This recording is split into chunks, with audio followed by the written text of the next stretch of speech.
que você está correndo? Por que o seu corpo está tão tenso, esse maxilar travado, esse peito sem espaço para respirar? Você está atrasada para quê? Ou para quem? Você sente que precisa chegar primeiro, chegar antes, chegar logo.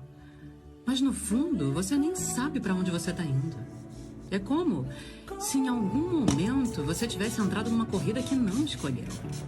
Você viu todo mundo correndo e resolveu correr também.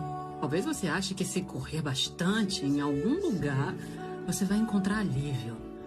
Vai encontrar um descanso, uma paz, alguém, um reconhecimento. Mas tudo que você encontra é mais pressa, é mais cobrança, é mais metas. E nesse esforço de se deixar mais leve, você vai largando as coisas pelo caminho. A vitória nunca foi a chegada. Foi tudo que você teve coragem de não abandonar pelo caminho.